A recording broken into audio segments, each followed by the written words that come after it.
بإحسان إلى يوم الدين. Bersama-sama marilah kita senantiasa untuk selalu mengucap rasa syukur kita kehadirat Allah Subhanahu wa taala yang telah melimpah ruahkan rahmat, taufik serta hidayahnya sehingga kita bisa dapat berkumpul bermuajarah dalam rangka acara pengajian bulanan dengan tema yaitu mendidik generasi menyiapkan peradaban mulia. Kedua kalinya salawat serta salam semoga selalu tercurah limpahkan kepada junjungan kita Nabi Muhammad SAW yang telah membimbing kita dari jalan yang gelap menuju jalan yang terang beneran, yakni ad-dinul Islam. Yang saya hormati wabil khusus Ustadz Abu Bilal yang sudah hadir bersama kita. Yang kedua yaitu Ketua Pimpinan Cabang Ketum Kandang. Yang ketiga yaitu yang saya hormati Bapak Ketua Pimpinan Ranting Lesan Puro 1 beserta jajaran. Selanjutnya yang saya hormati yaitu Ketua Takmir Masjid Al-Hikmah dan juga Ortom-ortom Muhammadiyah sekecamatan Kedungganan dan seluruh hadirin hadirat tamu undangan yang datang pada pagi hari ini. Semoga acara ini bisa membawa manfaat dan keberkahan bagi kita semua. Amin amin ya rabbal alamin. Berikut susunan acara yang akan kami sampaikan pada pagi hari ini, yaitu yang pertama pembacaan ayat suci Al-Quran, yang kedua yaitu sambutan-sambutan, yang ketiga yaitu acara inti yaitu ceramah tausiah yang akan disampaikan oleh Ustadz Abu Bilal, dan selanjutnya yaitu penutup doa.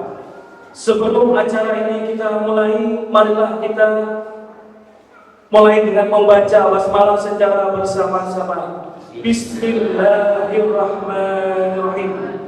Mengijak acara yang pertama yakni pembacaan ayat suci Al-Quran yang akan dibawakan oleh Ustaz Zikru Izzuddin. Kepada beliau waktu dan tempat kami persilakan.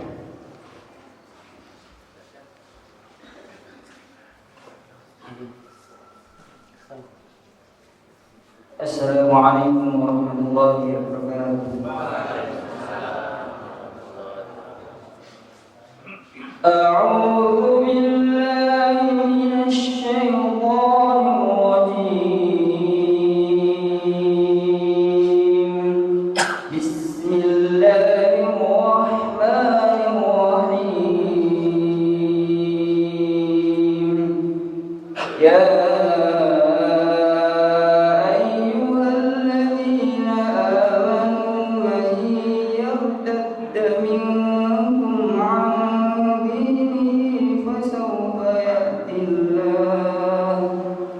فسوف يأتي الله بقوم يحبهم ويحبونه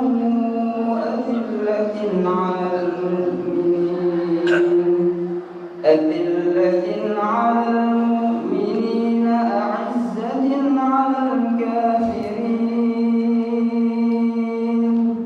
يجاهدون في سبيل الله ولا يخافون لومة لائم ذلك فضل الله يؤتيه من يشاء ذلك فضل الله يؤتيه من يشاء والله واسع عليم إنما وليكم الله ورسوله والذين آمنوا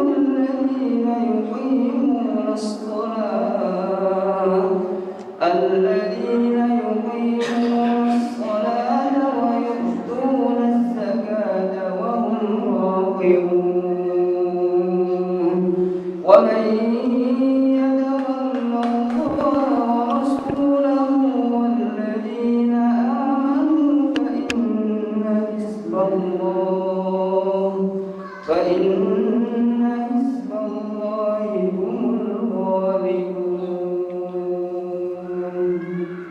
Assalamualaikum warahmatullahi wabarakatuh.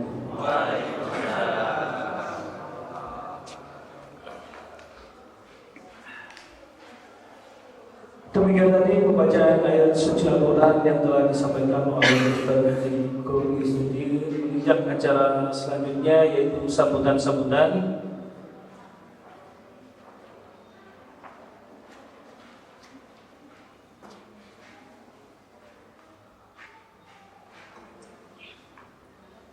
Sambutan yang pertama yaitu sambutan dari Ketua PRM Lisan Puro 1. Sebelumnya kami juga mohon maaf mengucapkan Sugeng Ramu selamat datang kepada undangan-undangan dari PDM, mewakili PDM sudah hadir bersama-sama kita, yaitu Ustaz Sirajuddin, mohon maaf. Selanjutnya yaitu sambutan dari Ketua PRM Pimpinan Ranting Muhammadiyah yang akan disampaikan oleh Bapak Haji Joko Edi. Kepada beliau waktu dan tempat kami persilakan.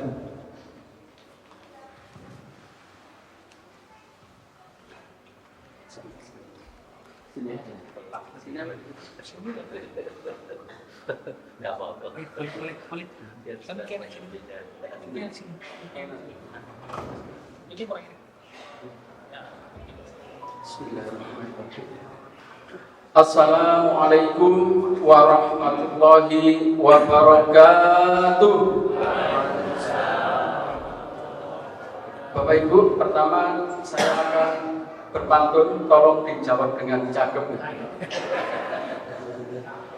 Dari Jombang pergi ke Surabaya, singgah sebentar makan durian.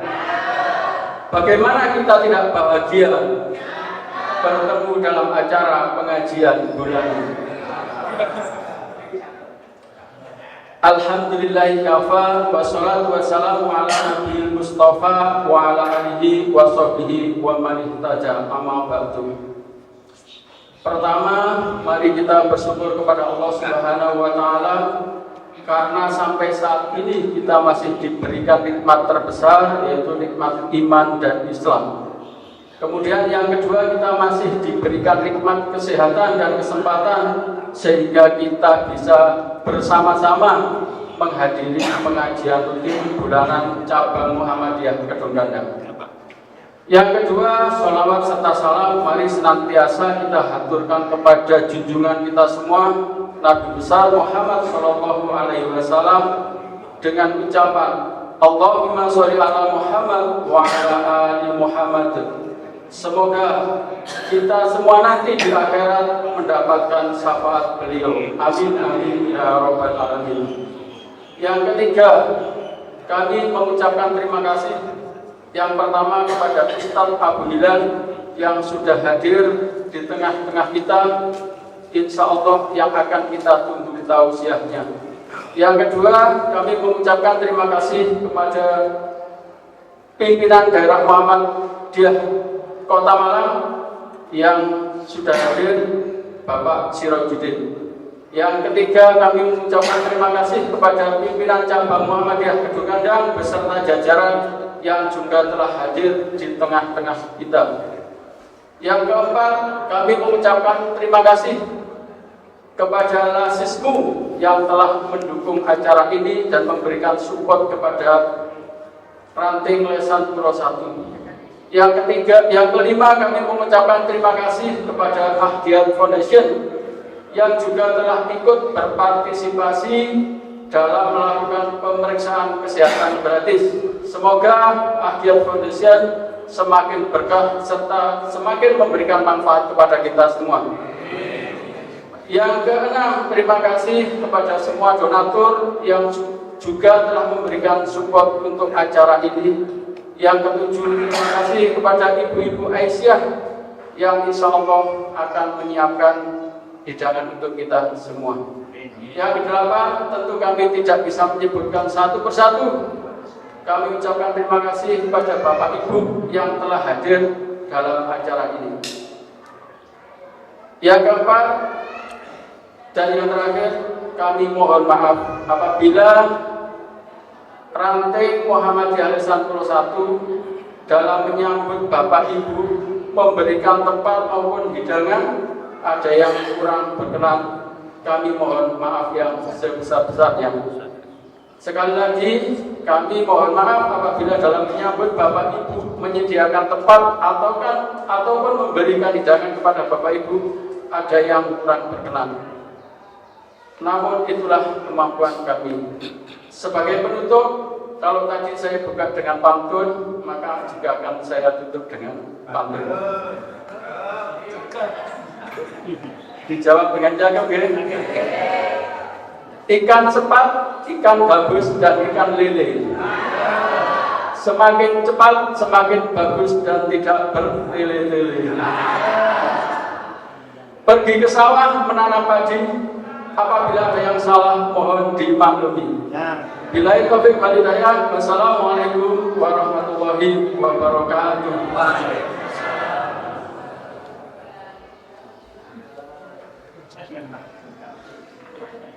Cakep. Demikian tadi sambutan yang telah disampaikan oleh Ketua Pimpinan Ranting Muhammadiyah Lisan 1. Cakep. Sebelum sambutan yang akan disampaikan oleh pimpinan cabang, ada beberapa informasi yang baru disampaikan oleh Lazismo. Untuk yang bertugas dari Lazismo, kami persilahkan.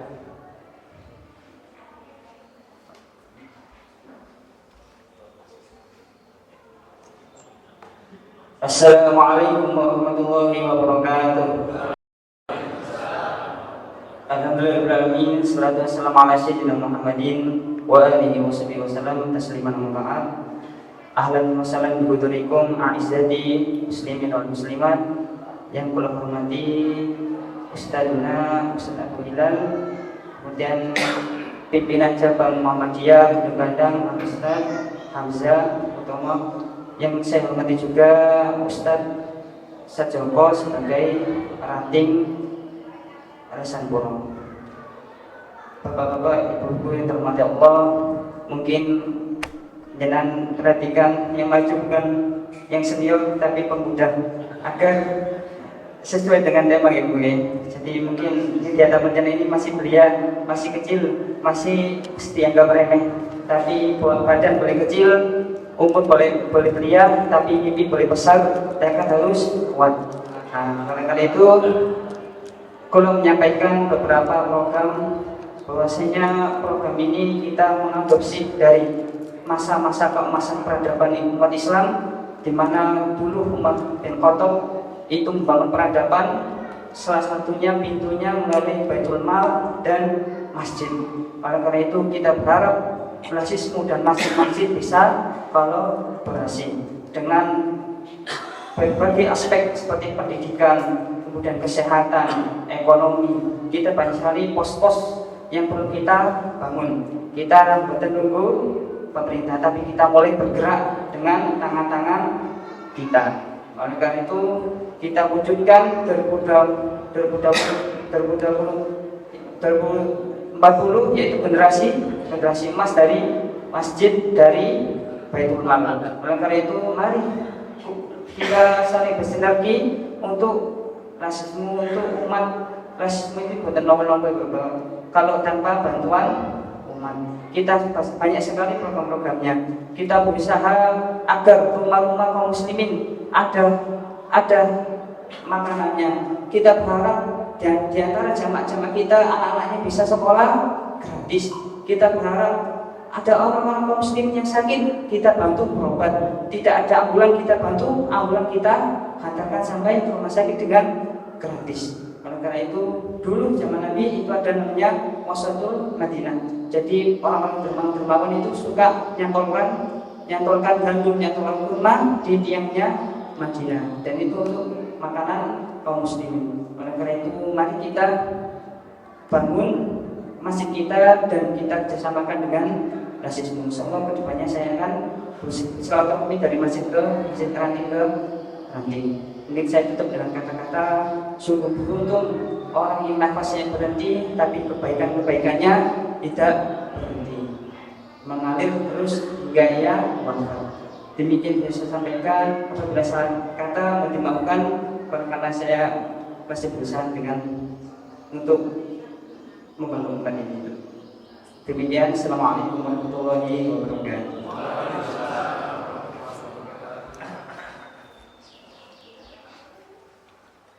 Terima kasih atas informasi yang telah disampaikan dari perwakilan Lajismu, sekaligus tadi yang membacakan ayat suci. Masya Allah, tabarakallah.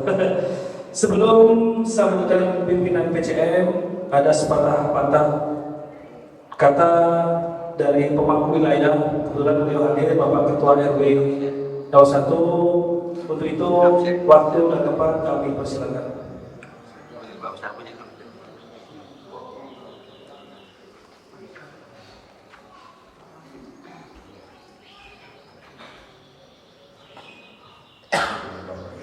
Assalamualaikum warahmatullahi wabarakatuh.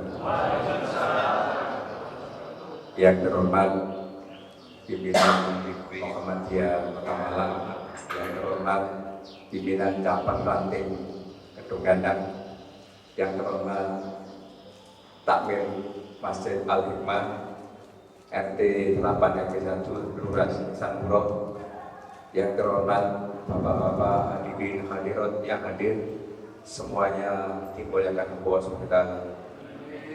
Pertama-tama marilah kita membacakan rasa puji dan syukur kepada Allah SWT, yang mana pada pagi hari ini kita senantiasa mendapatkan rahmat hidayah bisa mengadakan pengajian rutin di Masjid Al Hikmah ini dengan langkah panjenengan dari rumah ke tempat menjadikan catatan ibadah saya Allah SWT.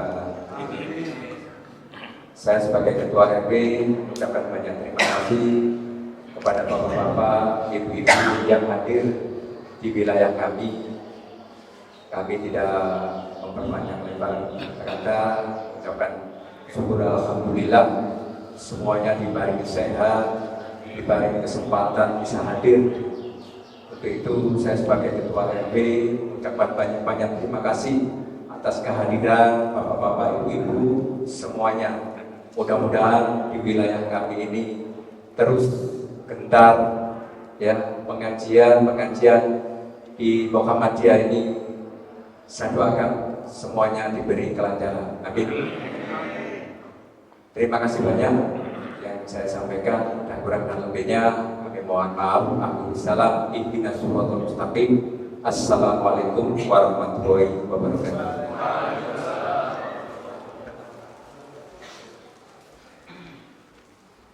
Terima kasih atas sepatah kata yang telah disampaikan oleh Bapak Ketua RW 01 selaku pemangku wilayah di wilayah kita ini, Pak, di Sektor 1 ini ya. Kebetulan pas pada acara juga Bapak RW. Selanjutnya yaitu sambutan dari pimpinan cabang Muhammadiyah Kedung Gandang, yang dalam hal ini akan disampaikan oleh Ustaz Sawaluddin selaku pembina ranting pimpinan cabang Kedung Gandang Kota Malang. Untuk itu pada beliau waktu dan tempat kami persilakan.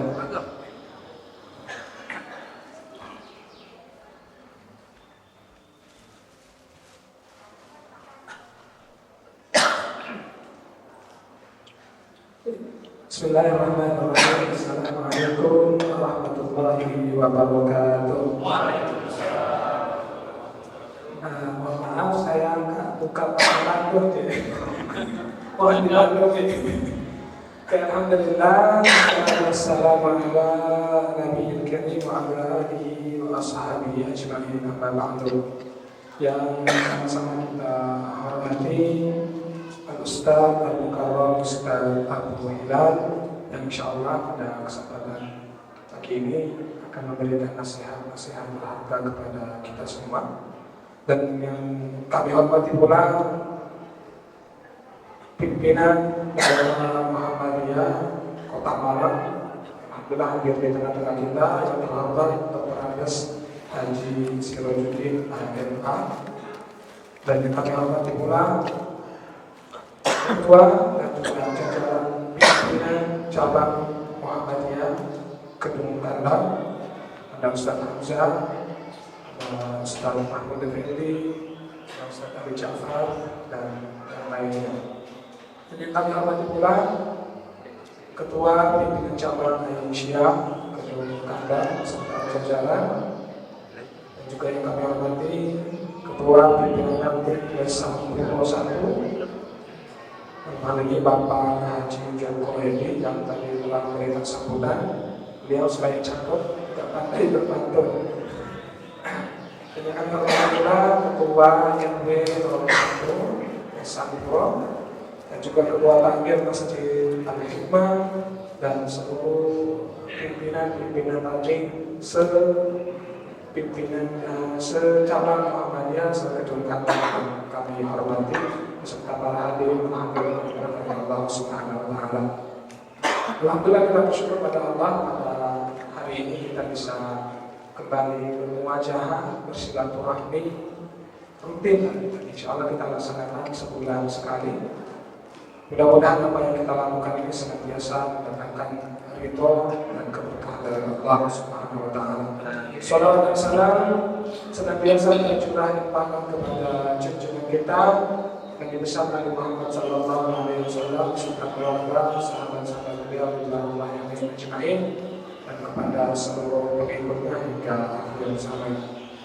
Baik para hadirin, para hadirat yang dirahmati Allah Subhanahu wa Ta'ala. Yang pertama, kami akan menyampaikan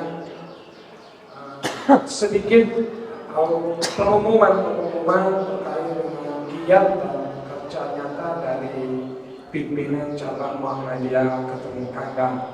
Yang pertama adalah perlu kami informasikan pimpinan cabang Muhammadiyah Kedung Kandang melalui Majelis MPI, Majelis Pustaka dan Informasi, saat ini sedang melakukan atau meluncurkan blog yang tujuannya adalah menampung, kemudian mengkaji dan sharing, menyebarluaskan berita-berita, kegiatan-kegiatan persyarikatan di lingkungan Kedung Kandang. Oleh karena itu kami himbau kepada seluruh pimpinan ranting kecamatan Kedung Kandang untuk bisa turut aktif dalam memberikan sumbangsi berupa tulisan, berupa ulasan-ulasan yang intinya adalah memberitahu tentang kegiatan informasi pimpinan cabang Muhammadiyah atau kegiatan Muhammadiyah di Kedung Kandang khususnya. Kemudian selanjutnya informasi terupdate terkait dengan SK surat keputusan SK untuk tiap-tiap pimpinan Tabligh Muhammadiyah. Alhamdulillah semulanya 9, sekarang dalam waktu belakangan ini bertambah 2, sehingga ranting yang sudah ber-SK untuk 5 tahun ke depan berjumlah sebanyak 11. Artinya masih ada 8 ranting yang ada 7 ranting yang belum diterbitkan SK untuk masa kepengurusan selama 5 tahun ke depan. Oleh karena itu kami harap kepada para pimpinan ranting khususnya yang belum memiliki NBM, karena syarat untuk diterbitkan NBM itu harus ada, para jajaran pimpinan harus memiliki NBM. Jika mau mengurus sendiri, alhamdulillah. Tapi kalau jika menunggu untuk difasilitasi PCM, kalau informasi yang kami dapat dari Pak Ketua tadi, nunggu tahun depan, nunggu cair. Kemudian selanjutnya yang ketiga, alhamdulillah masjid dan musola di lingkungan PCM Kedung Kandang kurang lebih berjumlah 21. Dengan rincian masjid kurang lebih 18 masjid dalam binaan MIMI dan binaan PCM. Kemudian ada 3 musola. Baru 3 masjid yang kepengurusan takmirnya itu berdasarkan SK dari PCM. Adapun yang lainnya belum. Oleh karena itu kami mohon dan berharap kepada para pengurus masjid dan musola di lingkungan ranting masing-masing apabila untuk bisa mengajukan atau membuat permohonan kepada pimpinan cabang agar diterbitkan SK kepengurusan, SK ketakbiran. Kemudian selanjutnya yang terakhir insyaallah dari majelis dari lembaga hukum dan kebijakan publik LHKP, kepengurusan LHKP Kedung Kanda, PCM Kedung Kanda bulan lalu melakukan reshuffle atau pergantian perombakan kepengurusan. Jadi hal ini memang sesuai dengan aturan dari PP Muhammadiyah nomor 160 tahun 2008 tentang caleg atau tentang alat dan caleg anggota legislatif yang apabila mereka terpilih maka ada aturan tidak boleh merangkap jabatan persyarikatan baik itu di lembaga ataupun di majelis. Ketua majelis LHKP sebelumnya dieskakan oleh PCM adalah yang terhormat Bapak Akhdiat Sabri Muluk, dan alhamdulillah beliau pada pesta demokrasi kemarin kembali terpilih untuk duduk di kursi DPR di kota Malang. Oleh karena itu berdasarkan peraturan sehingga kita harus melakukan reshuffle. Dan alhamdulillah ketua baru sudah terpilih dan sudah ber-SK dari cabang Muhammadiyah Kedung Kanda. Ketua barunya adalah yang terhormat Bapak Yusral.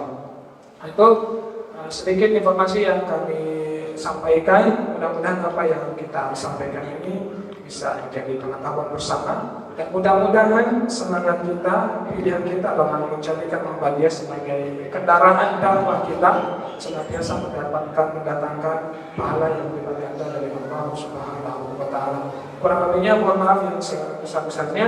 Assalamualaikum warahmatullahi wabarakatuh.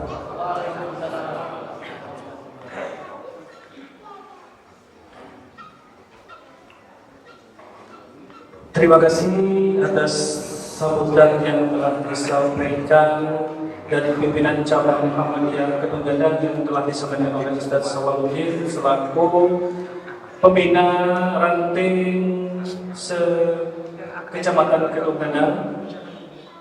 Sebelum menginjak acara inti yaitu tausiah yang akan disampaikan oleh Al-Mufarraq Ustaz Abu Hilal, baru beberapa informasi yang kami sampaikan mengenai kegiatan Masjid Al-Hikmah agar hadirin hadirat bisa tahu kegiatan yang telah kita laksanakan di setiap harinya, yaitu yang pertama itu ada TPI. Barusan merintis, kami mohon dukungannya dari Lajismu, dari jamaah juga. Kita barusan merintis untuk TPI, masih perlu sarana prasarana, Pak. Jadi kami mohon doa dukungannya juga. Selanjutnya kita ada bank sampah. Jadi kita ada lahan milik masjid, itu kita bagi jamaah donatur monggo yang punya istilahnya barang-barang bekas yang bisa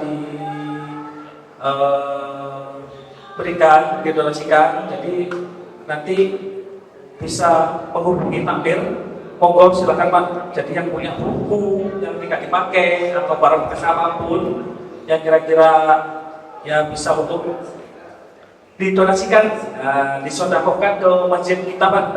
Monggo kalau mau disampaikan langsung, artinya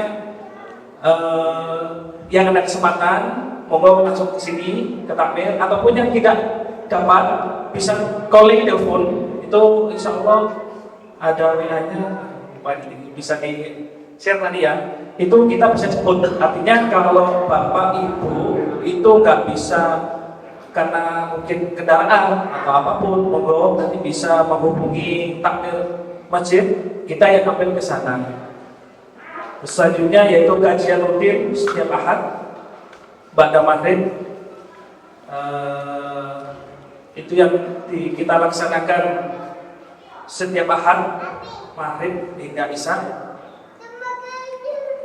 Jadi begitu informasi yang dapat kami sampaikan kegiatan rutinitas di Masjid Al-Hikmah ini, di Masjid Al-Hikmah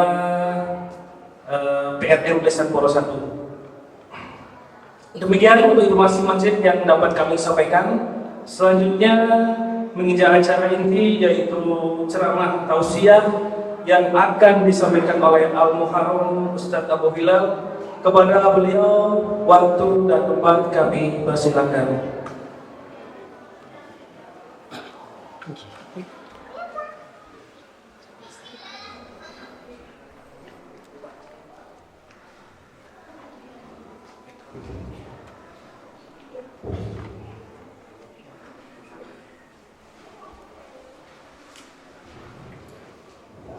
Assalamualaikum warahmatullahi wabarakatuh. Innal hamdalillah nahmaduhu wa nasta'inuhu wa nastaghfiruh wa natubu ilayh wa na'udzu billahi min shururi anfusina wa min sayyiati a'malina. May yahdihillahu fala mudilla lahu wa man yudlil fala hadiya lahu. Wa asyhadu an la ilaha illallah wahdahu la syarika lahu wa asyhadu anna Muhammadan abduhu wa rasuluhu alladzi la nabiyya ba'dahu. Allahumma shalli wa sallim wa barik ala sayyidina Muhammadin wa ala alihi wa ashabihi wa sallimu tasliman katsiran. Allahumma 'allimna ma yanfa'una wanfa'na bima 'allamtana wa zidna 'ilma. Hadirin Allah, Bapak Pimpinan Cabang Muhammadiyah Gunung Kandang yang saya hormati, Bapak Pengurus Ranting Muhammadiyah yang saya hormati juga, Ibu-ibu pengurus Cabang Aisyah dan Ranting Aisyah yang saya cintai juga saya hormati, dan kepada Bapak RT, Bapak RW yang saya hormati juga saya cintai karena Allah. Alhamdulillah, puji dan syukur kita panjatkan kepada Allah atas karunia dan nikmat Allah berikan kepada kita di pagi ini. Allah pertemukan kita dalam kajian ilmiah, judulnya mendidik generasi untuk menyambut itu peradaban mulia. Sebelumnya saya mohon maaf, ke pasar besar membeli sumpit, ke gedung kandang makan lontong kupang, walau jalan ke masjid terasa sempit, tapi hati kami sangat lapang.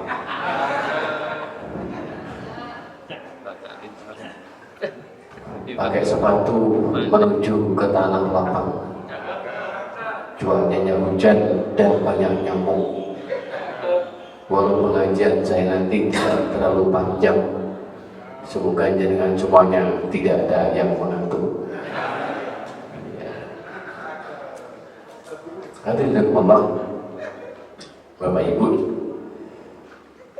kalau kita bicara sebuah peradaban itu adalah suatu kreasi, suatu hasil karya pemikiran yang berupa semacam kemajuan adat istiadat, pemikiran, kesehatan, perpolitikan, dan budaya yang timbul di suatu masyarakat.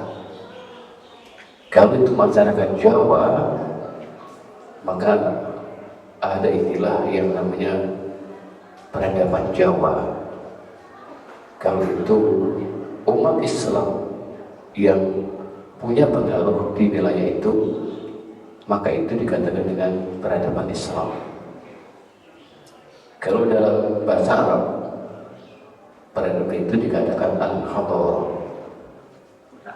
Saya umak-umak kitab lama ini, judulnya Al-Islam wal Hadaratul Gharbiyah, Islam dan peradaban Barat.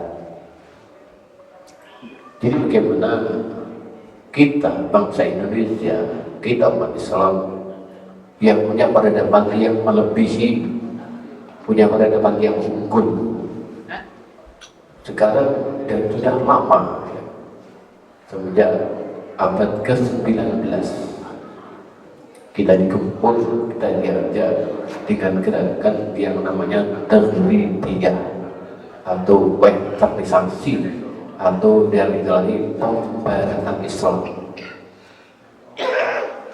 Tujuannya apa? Kenapa mereka ingin mengambil peradaban Islam, ingin menghapusnya atau ingin mengganti dengan peradaban mereka? Itu karena peradaban Islam adalah peradaban yang berlandaskan nilai-nilai keadilan dan nilai-nilai asyumuliyah universal, nilai-nilai tauhid dan nilai-nilai sentuhan moral atau akhlak, dan itu tidak dimiliki oleh peradaban manapun di alam semesta. Di umat Islam kita bisa bangga, bisa senang dengan peradaban yang telah kita persembahkan kepada sebuah bangsa yang kita tinggal di situ. Sekarang kita mungkin tidak memikirkan masalah peradaban, karena peradaban itu dimulai dari suatu pendidikan yang diwariskan oleh generasi yang hidup di masa itu untuk diwariskan kepada generasi yang jadi menerima tongkat estafet peradaban kita sekarang itu. Kalau boleh saya bicara begini, kenapa di saya beberapa ayat dijelaskan Al-Quran Karim, A'udzubillahi wa likulli ja'alna minkum syir'atan wa minhaja. Setiap kami jadikan setiap kalian semuanya itu syir'atan wa minhajan, itu jalan syariat, aturan, undang-undang dan pola hidup, minhaj. Walau sya'allah la ja'alnakum ummatan wahidatan walakin yabluwakum fima atainakum. Sekiranya kami mau, kata Allah, kalau aku mau, aku bisa aja menjadikan kamu semuanya umat yang satu, Islam semuanya bisa. Ya ummatan, wah mudah bagi Allah, Pak. Tapi kenapa Allah diberikan syariat dan minhajan, diberikan syariat, undang-undang, hukum, pola hidup yang berbeda-beda? Liyabluwakum fima atakum, untuk menguji kamu semuanya akan apa yang sudah aku berikan kepada kalian, kata Allah. Jadi peradaban manusia adalah peradaban yang paling agung ketika itu nanti diberikan sentuhan nilai-nilai moral. Kira-kira nilai moral ini menyentuh kepada sendi-sendi kehidupan enggak? Nilai-nilai moral menyentuh ke lembaga pendidikan enggak? Nilai moral menyentuh ke politik enggak? Nilai moral menyentuh ke ekonomi enggak? Nilai moral menyentuh enggak kepada tradisi masyarakat yang sudah berkembang sekarang ini? Kalau itu tidak ada sentuhan nilai moral, maka kita regenerasi yang hidup sekarang, kita telah menanggung dosa. Karena kita tidak mewariskan ilmu Allah kepada anak cucu kita semuanya. Dosa lupa. Saya mohon maaf. Ada, jadi kalau dalam Islam nih, dalam hukum kita, peradaban kita dulu luar biasa, sangat maju. Makanya orang ketika dalam kekuasaan para pemimpin tokoh-tokoh Islam itu, negeri itu adil, makmur, dan mereka tidak punya pikiran untuk mengadakan semacam penipuan, korupsi, itu tidak ada pikirannya, nggak terlintas. Kenapa? Sentuhan moral akidah yang cukup kuat diwariskan dari antar generasi. Itu namanya hulu. Suatu ketika ada dengan seorang pemuda menemui Rasulullah, ya Rasulullah, li khuyarun a'taituka li khidmatika. Ya Rasul, aku punya ini anak muda, membantu saya, aku berikan kepada engkau ya untuk jadi apa? Jadi membantu, jadi pelayan engkau. Diterima oleh Rasulullah, diterima. Setelah itu tidak berapa lama ketika sudah terjadi kota Madinah akan diserang oleh orang-orang kafir waktu itu, Rasulullah sedang menyiapkan perbekalan.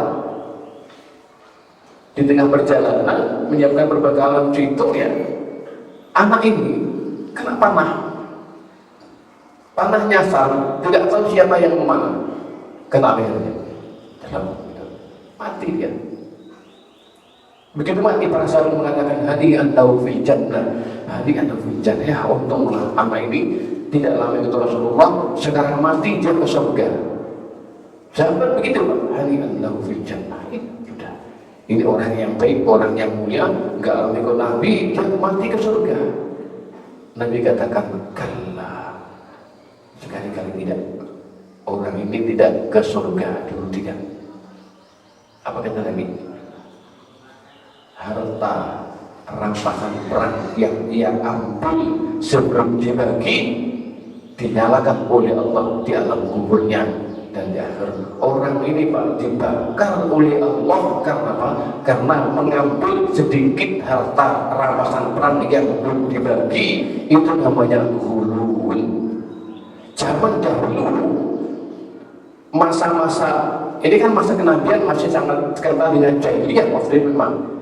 Tapi ketika masa-masa peradaban Islam itu orang-orang tidak pernah terlintas pikiran mereka mencuri, tidak sempat mereka itu ingin berbohong, tidak sempat mereka akan korupsi, tidak ada. Kenapa? Akhlak mereka, tauhid mereka terjaga. Kalau saya tanya Pak Gini, mohon maaf, kira-kira warga penduduk Islam di kota Madinah waktu itu rugi nggak dengan harta rampasan perang yang diambil sebagian oleh orang tadi? Rugi nggak? Nggak rugi. Sama sekali tidak merugikan negara, tidak merugikan umat Islam di kota Madinah yang dipimpin oleh Rasulullah. Itu pun Allah jadikan api yang Allah dinyalakan, ditutupkan dia. Dipenjarakan dia dalam api karena harta yang dicuri dengan cara yang ghulul katanya. Bagaimana Pak dengan orang yang mengambil harta yang sudah nyata-nyata jelas-jelas merugikan rakyat, merugikan negara? Saya berpikir ya untung Pak di negeri kita itu yang korupsi gak banyak, paling-paling cuma 271 triliun, kan gak banyak Pak, gak banyak. Itu coba saya hitung Pak, kalau saya nabung dalam satu hari 1 miliar saya nabung, maka saya butuh waktu 721.000 hari. Saya nabung 1 miliar, kalau itu lamanya selama 721.000 hari, kalau ditahunkan itu genapnya 742 tahun, itu baru sama. Jadi kalau saya punya umur 742 tahun umur saya, tiap hari nabung 1 miliar, maka saya punya tabungan 271 triliun. Gak banyak kan? Gak banyak.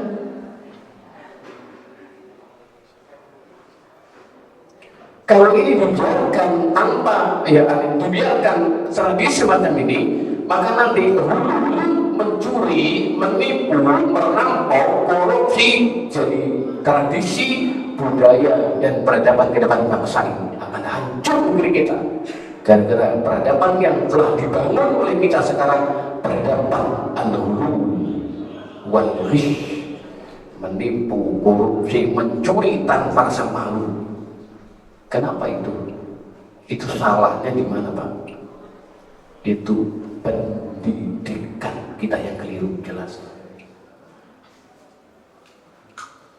Kita tidak mencipta orang-orang yang mukhlisin. Kita tidak mampu waktu itu kondisi semacam itu karena pendidikan kita tidak mampu mencetak orang-orang yang negarawan, tidak mau mencetak orang yang punya idealisme, jangan mengorbankan pikirannya, hartanya dikeluarkan, jiwanya untuk apa? Untuk negara, untuk umat. Sedangkan langkah itu, Pak. Orang yang telah menghabiskan umurnya, pikirannya, termasuk hartanya ia keluarkan untuk negaranya, kan susah sekarang. Kenapa susah? Barangkali sistem pendidikan kita yang salah. Kita didik generasi yang tidak benar. Ngeri banget ya. Ingat, setiap generasi akan menanggung dosa generasi ya berikutnya, karena tidak mendidik, membiarkan anak cucu kita jauh dari rangkulan sentuhan di Islam. Di Baghdad ya, kalau kita bicara Baghdad di Irak, itu peradaban cukup kuno, yang dimulai peradaban besar itu di masa dinasti Abbasiyah. Ketika Abbasiyah yang pertama itu khalifah namanya Abdul As-Samad namanya. Itu khalifah Abbasiyah yang pertama menggantikan Bani Umayyah. Jadi ketika Abbasiyah itu dibuka seluas-luasnya peradaban itu, dikembangkan pemikiran-pemikirannya, dibuka hubungan dengan luar negeri, membuka wilayah-wilayah baru, bahkan kota Baghdad ketika itu pada masa puncaknya di masa Khalifah Harun al-Rasyid menjadi pusat peradaban dunia dan sumber ilmu dunia di kota Baghdad yang sampai sekarang masih ada, bisa lihat. Monggo Pak, kapan-kapan kita rekreasi ke Baghdad.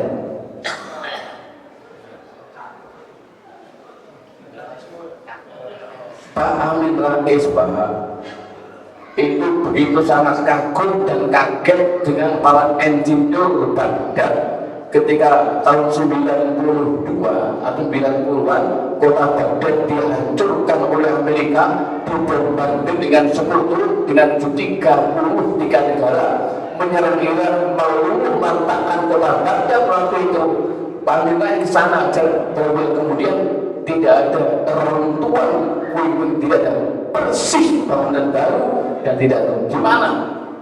Itulah kecerdasan para insinyur Islam. Pak Amin kaget, ini bantuan kok nggak ada perang. Saya bisa ketawa. Ini yang dulu. Itulah karunia insinyur yang cukup banyak. Dihancurkan kepada kami karena banyak insinyur yang telah menyumbangkan tenaganya, pikirannya, membangun kota Baghdad dalam waktu yang singkat. Kota Baghdad kembali itu andaikan menimpa kita, nggak tahulah berapa ratus tahun butuhkan. Bapak tahu nggak jembatan terpanjang dunia di mana? Di Madura. Jembatan Suramadu adalah jembatan yang terpanjang di dunia. Arab Saudi dengan Kuwait membangun jembatan, yaitu di kota di kota Damam. Arab Saudi menuju ke bukan Kuwait, ke Bahrain. Itu jembatan laut panjangnya 52 km, dibangun tidak sampai 3 tahun selesai. Panjangnya berapa? 53 km. Di Madura 6 km. Makanya jembatan Suramadu dikatakan sebagai jembatan terpanjang di dunia masa membangunnya. Berapa presiden Pak yang bangun Suramadu? Oh, ganti-ganti presiden. Padahal paling 6 kilo. Kenapa begitu? Lagi-lagi moralitas, lagi-lagi idealisme. Jembatan belum selesai, cuma dipotong, baunya diambil, begitu lah dulu Pak ceritanya. Bau diambil, dilas, dipotong lagi, dijual kilo, coba. Ya Allah. Di Sini kota Baghdad merupakan kota besar, ada masjid besar namanya Masjid Samarra, namanya masjidnya kita sangat megah sampai sekarang, termasuk bagian keajaiban dunia itu kota Baghdad. Kembali ke barat ada kota namanya Spanyol. Spanyol itu dulu dibuka oleh seorang muslim yang taat, seorang muslim yang kuat ibadahnya, kuat puasanya, kuat tilawah Al-Qur'annya, kuat dengan masjidnya, namanya Tariq bin Ziyad, yang dikirim oleh gubernur Musa. Apa itu? Musa Nusair. Gubernur Musa Nusair itu mengutus Tariq bin Ziyad untuk masuk kota Spanyol. Begitu masuk ke sana, pasukannya masuk menyampaikan Islam, kapal-kapalnya dibakar semuanya, habis kapalnya. Kata dia tidak ada kata kembali. Kita menang dengan Islam, kita tanamkan di kota Spanyol, atau kita pulang tinggal nama saja. Berkembang Islam selama 700 tahun memimpin Spanyol. Dan kota-kota besar adalah sampai sekarang dilihat Pak. Kalau yang mau lihat di YouTube saja, lihat kota Grenada, lihat kota Cordoba, itu yang bangun kita, yang bangun umat Islam. Kota Grenada itu adalah kita besarnya Granada. Kalau kota apa itu, kota Cordoba itu Cordoba. Dari Cordoba itu telah melahirkan banyak penulis Muslim, bahkan Imam Qurtubi, pengarang tafsir Jami' li Ahkamil Quran, itu berasal dari Spanyol, menulis kitab tafsir yang paling bagus tentang masalah hukum fikih. Itu dari sana. Itu banyak di Cordoba itu, banyak tokoh Islam yang lahir. Muncul para ilmuwan. Ada sana keajaibannya namanya Istana Alhambra. Itu namanya Qal'atul Hamra. Hamra itu kata Hamra merah. Istana merah itu gedung apa itu namanya kayak benteng.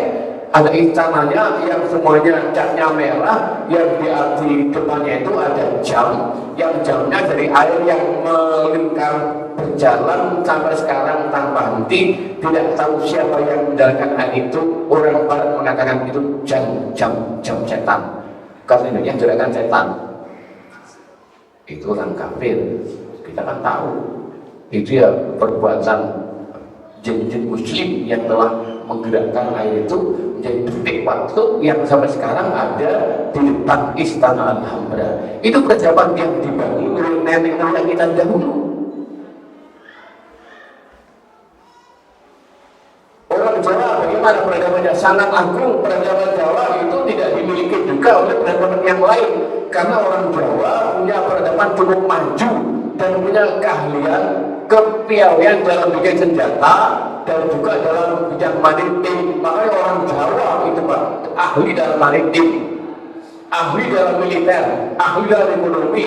Makanya ketika perang Jawa itu ketika di masa 1825, 1830, Pangeran Diponegoro, siapa?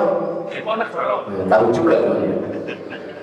Pangeran Diponegoro yang memimpin perang itu, Belanda itu paling takut ketika orang Jawa membawa senjata yang dia ciptakan, itu tombak-tombak yang dipasang di kudanya.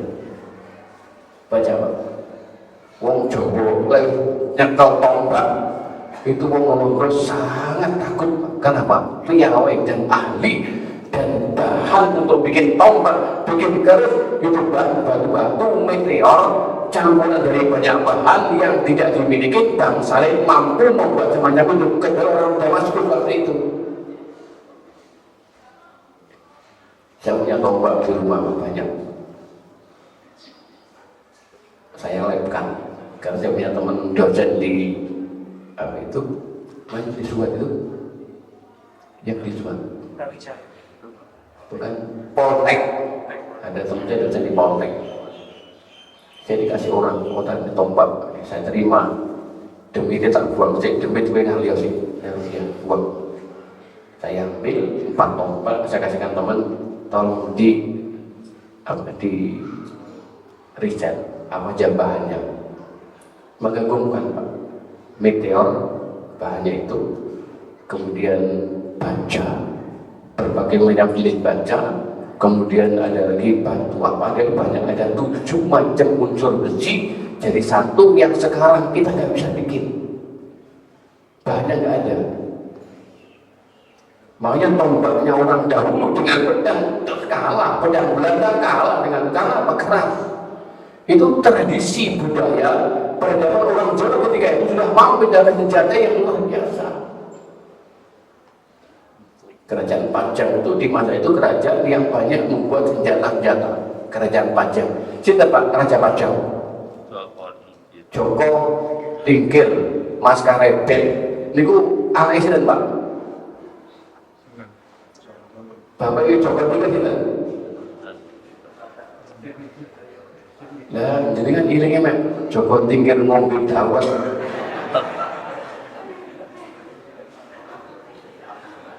Joko Tingkir itu anaknya Kebu Kenomo, Pak. Dia punya 3 saudara, Kebu Kanigoro, Kebu Kenomo, Kebu Amiluhur. Kebu Kanigoro itu, ini 3-3-nya Muslim semuanya, dididik oleh para wali. Kebu Kanigoro ditugaskan dakwah di Ponorogo dengan nama menjadi Bathara Katong. Kebu Kenomo itu Ki Ageng Pengging, punya anak yaitu Hadi Wijoyo atau Mangkarebet atau Jaka Tingkir. Ibunya itu putra Brawijaya dari selir yang ke-55. Jadi oleh orang Jawa, Rabul Kebu, Ojo Lesu, Brawijaya 5 itu kalau selirnya sangat betul. Sudah peradaban. Jadi kan mau ngerti. Kelima itu ke-55 itu namanya siapa? Artuna Pembayun. Pembayun ini nikah dengan seorang pujangga, punya anak 3 itu, maka lainnya setelah apa itu Demak selesai, maka ganti kerajaan Pajang. Di masa kerajaan Pajang itulah masa di mana umat waktu itu banyak membuat senjata, dibuat yang kerja tombak macam-macam. Itu nilai plus Pak. Kalau kita punya keterampilan, tradisi ini kita waris sampai sekarang kita bikin tombak, pintar-pintar kan, itu jadi omset, jadi apa? Nilai ekonomi besar, pasarnya ke luar negeri.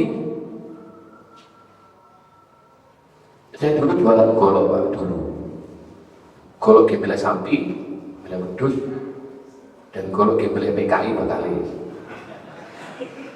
tapi nggak tahu.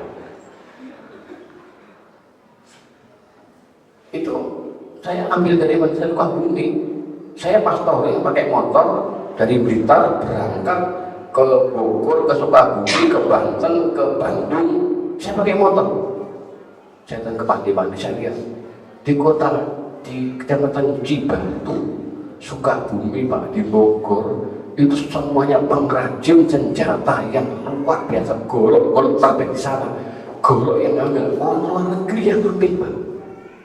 Mereka mewarisi masih tradisi yang telah diwariskan oleh orang-orang kerajaan Pasundan dulu. Nah kita bikin keris itu kita susah. Tradisi budaya ini.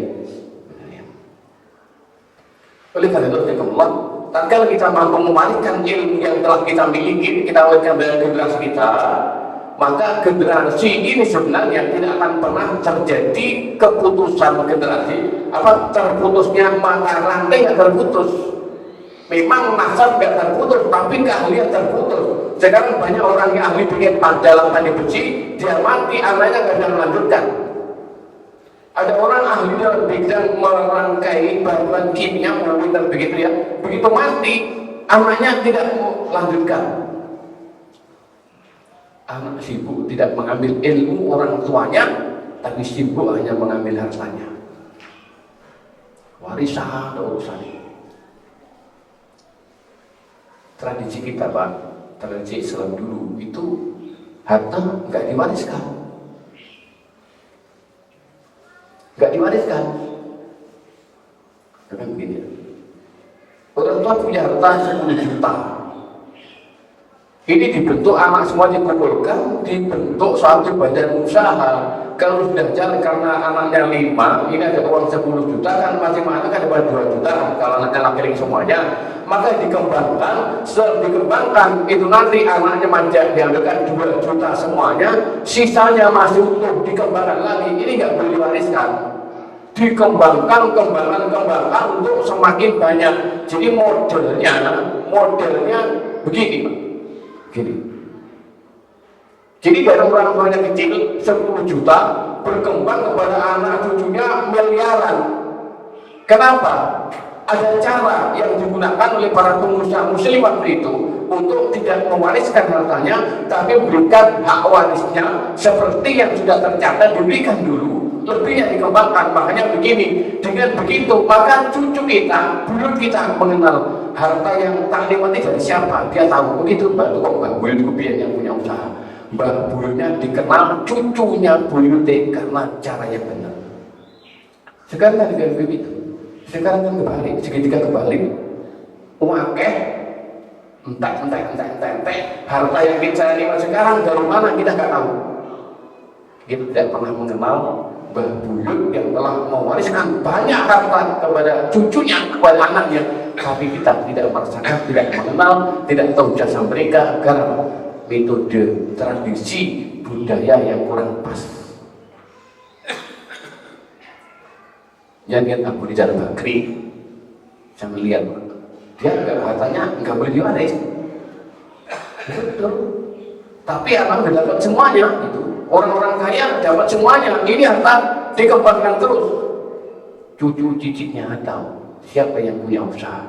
Makanya buyutnya selalu mendapatkan doa dari cucu-cucunya karena mewariskan yang diambil, yang diserap ilmunya, metodologinya, mengembangkannya, dan bukan mengambil hartanya. Ambil pancingnya diambil, bukan ngambil ikannya, ikan hitok gramnya dipotong jadi 10.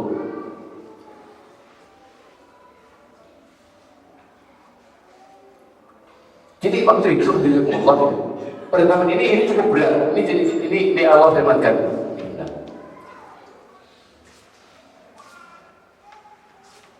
Saya berikan ayat. Wa idza qila lahum tabi'u ma anzalallahu qalu bal nattabi'u ma alfayna 'alaihi aba'ana aw law kana aba'uhum la ya'qiluna shay'an wa la yahtadun. Ini ada 4 ayat yang menjelaskan semacam ini. Wa idza qila lahum, jika ada katakan kepada mereka, ittabi'u ma anzalallahu, ikutilah apa yang Allah turunkan, ajaran agama kamu pegang. Mereka katakan mereka mengatakan bal nattabi' ma'al faina alaihi aba'ana. Kami hanya akan mengikuti apa yang telah ada dikerjakan bapak moyang kami. Awal kana abahum, sekalipun bapak moyang mereka itu la yaqiluna syai'a, orang-orang tidak berakal, akalnya rendah, wala yahtadun, dan tidak mendapatkan petunjuk. Jadi ketika peradaban itu menjadi peradaban yang salah dalam mencetaknya, itu merubah itu susah. Maka perubahan ekonomi itu cepat. Ekonomi negara itu hancur. Untuk memulihkan ekonomi, memulihkan itu gampang. Begitu rajanya berkuasa itu ganti presiden, ganti program ekonomi, dan diganti langsung. Politik bisa stabil, tapi kalau peradaban susah. Allah jelaskan. Ada 4 ayat. Kata penulisnya, injilkan, kata penulis yang mengatakan begini. Kullu dzalika yubayyinu biwuduhi quwwat sultan al-adat wa taqalid al-nas. Ayat-ayat tadi itu semuanya menjelaskan betapa sangat kuatnya pengaruh adat, kebiasaan, budaya, tradisi yang diberikan oleh manusia. Kalau kita tidak punya andil dalam merubah atau memperbaiki peradaban kita ke depan dengan menelankan anak kita, dengan kita berikan ilmu warisan yang bagus, tidak kita masukkan nilai-nilai moralitas, tidak kita tanamkan akidah yang baik, maka di depan peradaban anak cucu kita semakin parah. maka mereka semuanya akan mengikuti apa? Akan menyembah selain Allah. Ini kewajiban kita semuanya, ibu. Ibu adalah tulang punggungnya pendidikan sang anak di rumah. Maka saya catat beberapa catatan kutipan dalam tarbiyat aulatul Islam, pendidikan anak dalam Islam. Itu ada karya Syekh Aswaid namanya, ada karya Abdullah Nasir Ulwan. Mohon maaf. Ini karena kalau di Muhammadiyah ini kan tradisinya, budayanya itu suka baca. Jadi orang Muhammadiyah itu suka baca, alhamdulillah kebaikan. Mereka semuanya suka baca. Jadi kalau saya membaca buku judulnya ini, jadi kan tahu ya bukunya ada. Permasalahannya suka bacanya bagus, militansinya kurang. Maka tanamkan juga, sampai tanamkan anak suka baca, tanamkan pula anak punya militansi kepada gerakan yang kita ikuti. Orang Muhammadiyah, Pak, mohon maaf, mereka tuh pintar-pintar, suka baca buku dewi. Kalau ada pengajian dulu dari saya ngaji siapa? Ustaz A. Temanya apa? Bukunya apa? Ben, kok tuku buku dewi, tak wajah dewi di ngomah. Nah, ini yang kok mau dewi, dulu di YouTube buat dari gak sama, Pak. Jadi kan lihat di YouTube dengan datang ke sini berbeda. Berkahnya di sini. Allah berikan berkah itu, jadikan apa? Maka orang yang datang di majelis taklim, kajian ilmu, mewariskan ilmu agama kepada jenengan terus terang dari Pak Ustaz menyebarkan jenengan semuanya yang datang semuanya Allah berikan, tanamkan rasa sakinah di hati dia. Allah tenteramkan rumah tangganya, Allah cerahkan wajahnya. Karena apa? Karena ketemu saudaranya senang. Kesedihan di rumah, walaupun di rumah sekarang tanggal tua, datang ke sini Pak, ceria. Kenapa? Ketemu orang-orang yang baik, wajah ceria. Makanya silaturahmi itu katanya bahwa memperpanjang umur dan melapangkan rezeki. Maka budaya tradisi pengajian itu ajak putra jenengan. Ojo bapak ngaji kemana-mana, anak dikatakan jangan, bawa idenya, bawa anaknya. Lah jadi kan kok gak dibawa bojone? Ada. Saya bawa anak saya. Pak, kamu kira-kira lek delok potongan iki, kula iki Pak, anak kula pinten Pak kira-kira Pak? Lek delok potongan iki, pun delok jahitane potongan iki.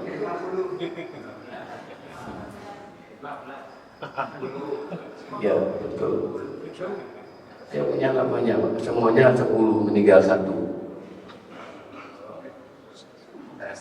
Itu nggak punya pembantu. Kenapa? Berapa istri? Apa? Berapa istri? Wih, pertanyaan ekstrim.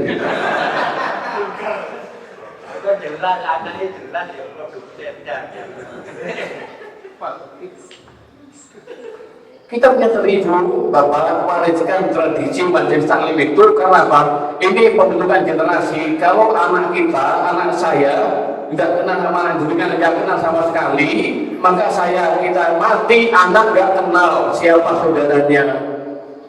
Maka di kita kami punya pengajian mawaddah, itu pengajian yang wajib hadir suami istri anak kita hadirkan semuanya untuk apa? Untuk memperkenalkan ini loh komunitasmu, ini loh temannya bapakmu, ini loh temannya semuanya itu komunitas. Untuk apa? Mewariskan tradisi, budaya, peradaban, saling silaturahmi, tukar pengetahuan masalah ilmu. Itu lanjutkan Pak. Ini penting. Supaya apa? Jadi kan jadi kontrol yang lain. Saya karena jadi orang baik, saya mau ngomong jelek, nggak berani karena orang baik semuanya. Jadi kontrol. Anak kita itu kalau kumpul dengan temannya, anak kita kumpul semuanya, mau ngomong kontrol nggak berani karena orang baik semuanya. Maka jadi kontrol. Jadilah kebiasaan anak untuk tidak apa? Anak itu untuk jadi budaya, anak tidak suka untuk melakukan perbuatan-perbuatan yang negatif. Siapa? Di backup, dibackingi, diikat dengan tali silaturahmi. Bawa putra kita, Pak, bawa istrinya ke mencantik. Wong kalau sudah begini loh, jualan jembatan rumah ayu laku, Pak. Jangan bawa sepatu bekas 10 lampunya, pas ada acara begini zaman jelek dikasih rego, ini kalau payu omset. Kalau kita mau cerdas jadi duit tanpa susah. Yang beli saudara kita sendiri sampai kita bantu. Saya punya sepatu harga 500.000 karena bekas tidak tak jual, karena yang saudara saya kita kasih 100.000 tidak ada masalah, ini walaupun bekas kita dapat uang, dan kita juga punya nilai sedekah, saya sedekahkan. Ini tradisi leluhur kita dahulu yang punya kepedulian dengan anak yang lain, punya kepedulian ketika kalau yang terbentuk semacam itu, militansi jiwa kita akan kuat. Alhamdulillah Pak, Muhammadiyah saya mengakui luar biasa. Kita sekarang sedang memikirkan bagaimana menyelamatkan harta rakyat, harta umat dari belenggu kapitalisme. Muhammadiyah tidak mikir akan bentuk Muhammadiyah. Walaupun di sebelah sana saudara kita sekarang kasihan sibuk membicarakan geger masalah nasab.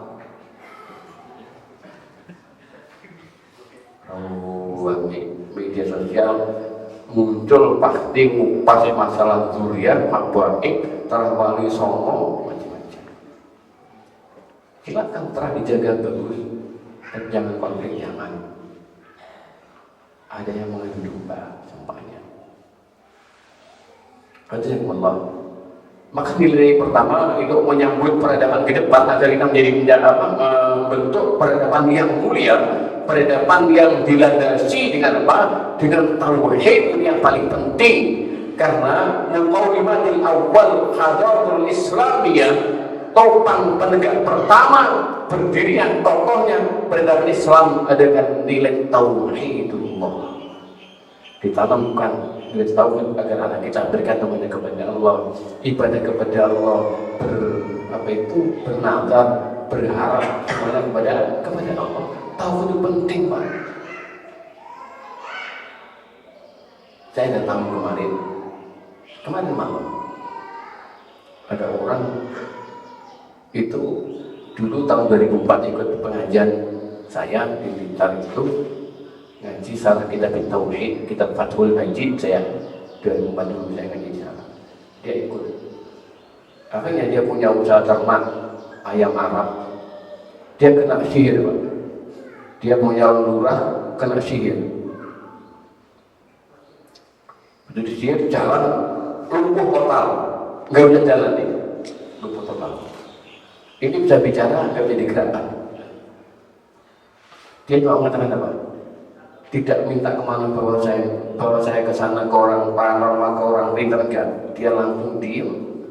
Dia istighfar dulu, ya Allah. Jika memang penyakit ini penyakit karena Engkau, karena dosa-dosa kami, salah kami, ya Allah, ya Allah, saya ridho terimanya. Tapi ya Allah, jika penyakit yang datang tiba-tiba karena ulah intervensi dari musuhmu, dari bangsa setan, kalau bahkan sihir atau hal-hal yang serupa, ya Allah, semoga hilangkan penyakit kami. Seketika Pak, langsung ada semacam kayak sesuatu yang keluar dari kakinya, langsung bisa jalan.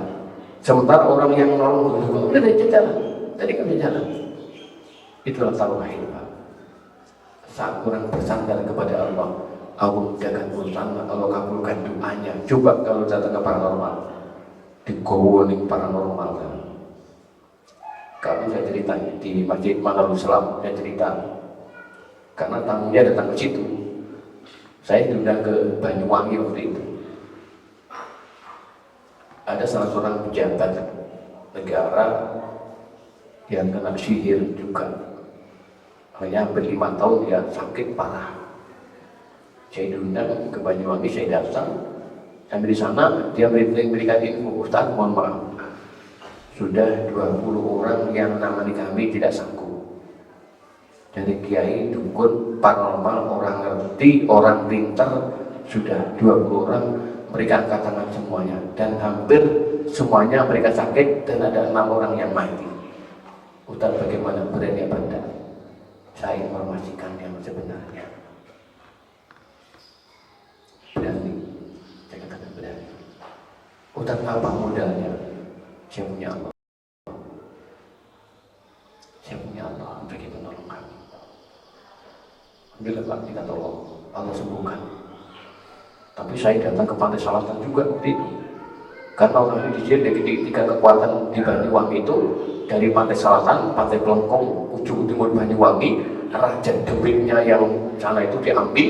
Yang kedua dari Alas Purwo, ketiga itu dari Kerajaan Macan Putih Gunung Banyuwangi, diambil semuanya. Milih seorang pejabatnya baik Pak, jujur pejabatnya. Ya, dia heran, Pak Ustadz ilmunya apa? 20 orang ini sakit semuanya, belum sampai terapi kali mereka mundur, 6 orang yang nabinya kok enggak. Ilmunya apa? Saya punya ilmu tauhid dan tawakal kepada Allah. Saya hanya bersandar kepada Allah. Allah yang menyembuhkan, Allah yang bergantung, Allah kita minta kesembuhan jenengan. Saya tidak bisa apa-apa. Tauhid. Kepala saya pecah. 2012, tanggal 12 bulan 12 tahun 2012, ikut cara orang mau ngerti langsung ditomboki waktu itu.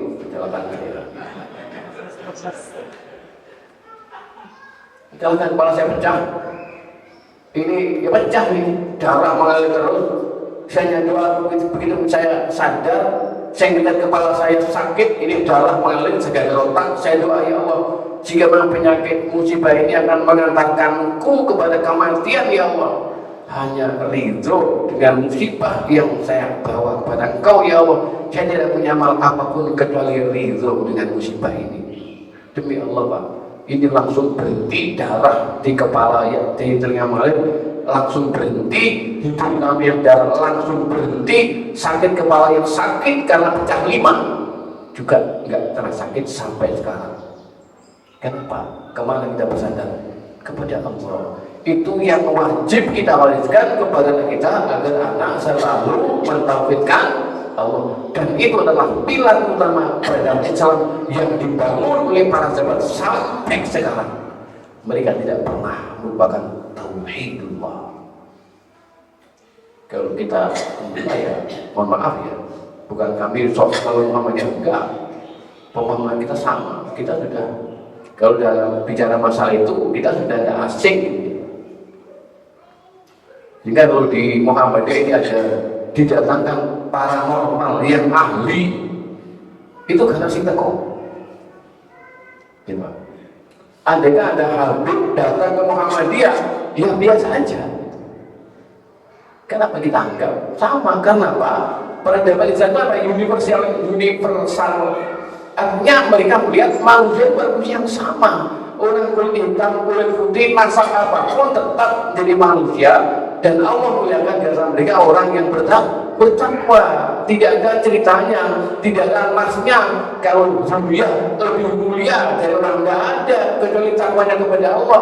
Kesolehannya itu permasalahannya. Di kita paham.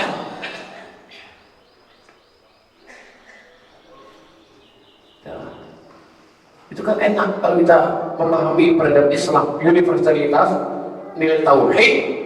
Yang ini apa? Adalah sentuhan akhlakul karimah. Maka ibu baik Allah SWT, generasi kita ini generasi yang pertama caranya bagaimana? Jadikan generasi yang dekat dengan Al-Quranul Karim. Ibu, bapak, jadikan yang punya anak masih muda, yang akan menikah, carikan jodoh. Ketika sudah menikah, Pak, tolong carikan orang yang benar-benar bagus agamanya. Seumpama, sepakat nggak Pak? Kalau jadikan punya cucu, diboleh mantunya, cucunya nanti dicarikan suami atau istri yang soleh atau solihah. Sepakat nggak? Seumpama, Dia punya cucu perempuan. Ada orang melamar, orangnya baik, dia pakai sepeda motor Yamaha tahun 70, dan ada orang nggak tahu akhlaknya bawa Pajero, sing ditompo tinggi.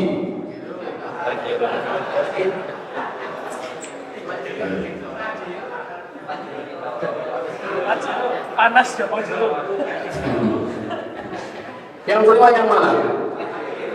Yang bawa Pajero apa bawa Yamaha tahun 70? Ya Allah.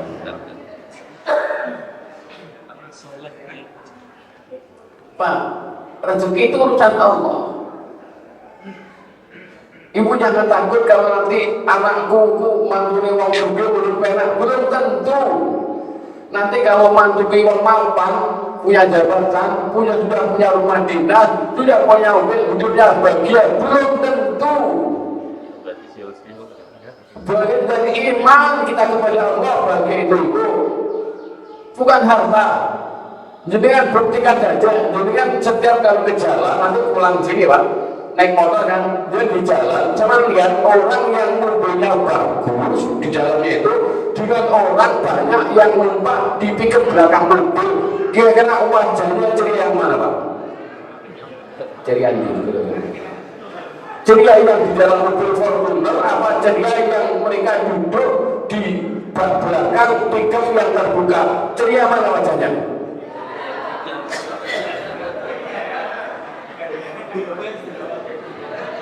Ya dipikir kalau lebih ceria kan?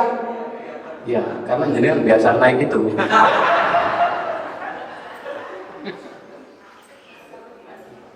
Ini loh, wajah itu kelihatan.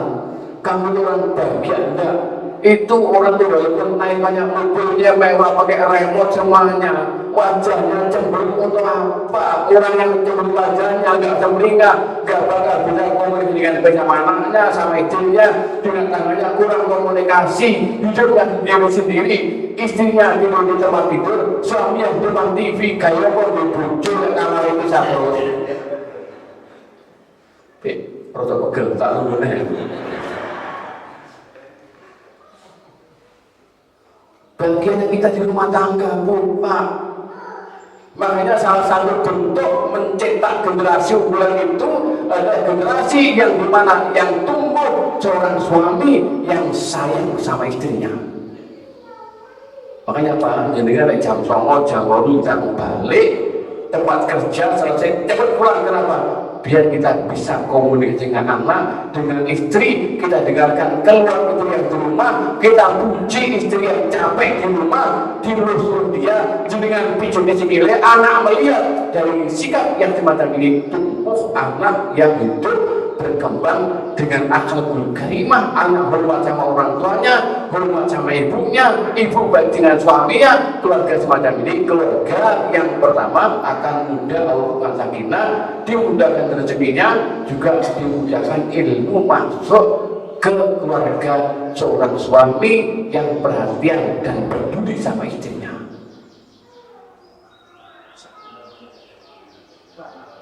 Ini kesalahan lu.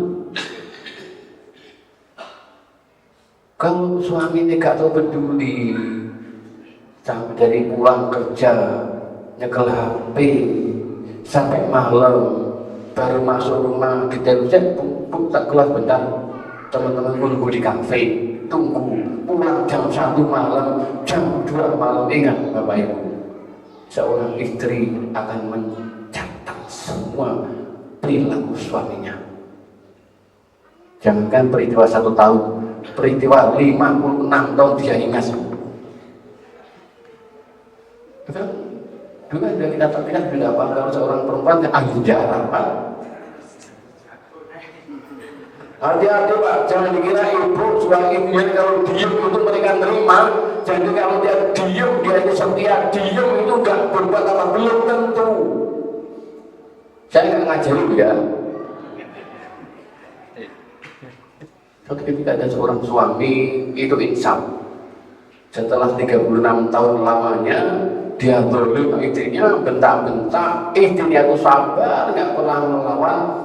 Akhirnya suami sadar, Bu, aku mohon maaf ibu, Aku tuh kerasa ini 36 tahun zaman tak dolimi, saya bentak-bentak, saya caci maki, saya Allah, kamu diam, gak pernah membalas. Apa rahasianya Bu? Sama kok bisa sabar? Aku mohon maaf. Sama kok sabar, ini rahasianya apa? Apa yang kamu kerjakan ketika saya marah-marah? Ya Bapak, tidak zaman marah, aku yang di kamar mandi. Nangis ya? Enggak. Lalu itu adalah kok.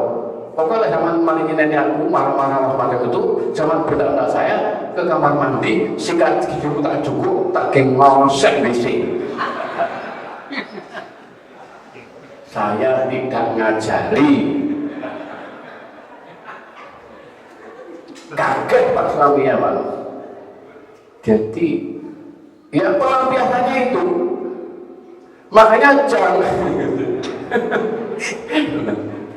jangan hati-hati. Kalau itu yang mereka diem, bojone kok diem, dipelak diem, hati-hati bilang. Mungkin dia punya pembalasan yang di luar nalarnya laki-laki.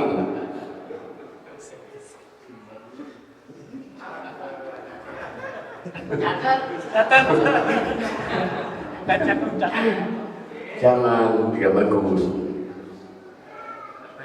Ya, satu dekat dengan Al-Quran.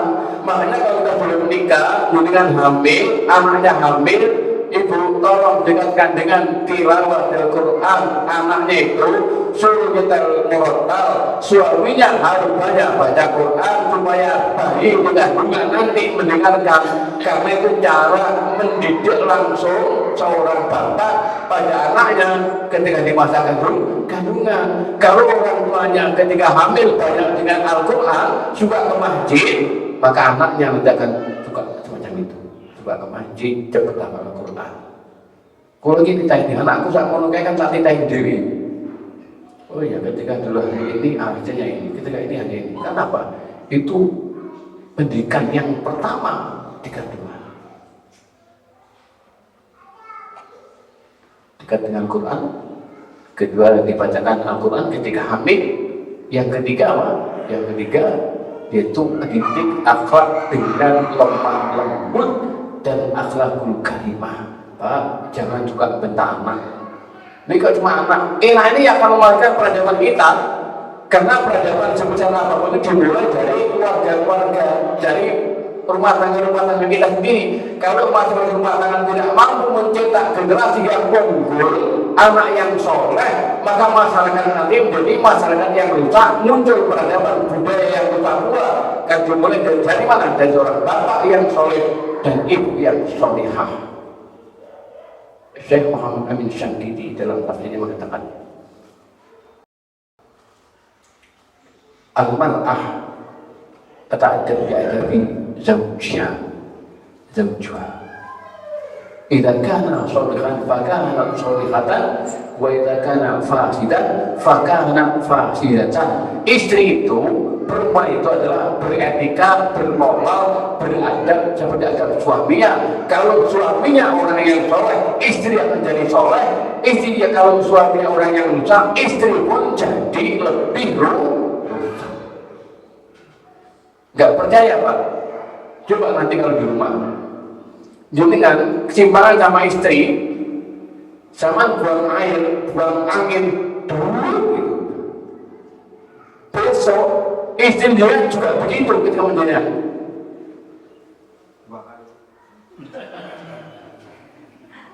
Itu enggak apa-apa Ibu. Jadi mohon maaf. Jadi kalau ada suami untuk itu jangan dimarahin. Itu bahasa komunikasi. Ibu. Jadi kalau suami pada tempat tidur dengan istrinya lungguh ngentut digobauan temik, itu jangan marah karena itulah bahasa komunikasi, bahasa sayang suami pada istri. Makanya istrinya kalau sakit namun gitu. Itu bahasa komunikasi aja sebenarnya. Tapi besok ibu tidak akan ikut pembahasan kita. Diikutin Pak. Gaya bicara suami itu akan ikut bicara suami juga. Pola pikir suami itu akan ikut juga. Banyak orang perempuan yang baik, orang yang lemah lembut, ketika punya suami orangnya kasar, jadi perangainya kasar, jadi perempuan yang mudah mati. Kenapa? Karakter suami dicontoh sama istri. Al-mar'ah ada biadabi zawjiha. Istri akan beretika dengan etika suami. Ya, tauhid. Ingat, didik anak dengan tauhid. Kedua, dekat dengan Al-Quran. Ketika hamil seriba dengan Al-Quran. Keempat, didik anak dengan kelemah lembutan dan jangan suka mencaci maki anak. Jangan. Lebih-lebih ketika anak berbuat salah, jangan. Ini anak adalah anak. Ya, belai dia. Kalau dia punya salah, dia merangkul. Puji dia.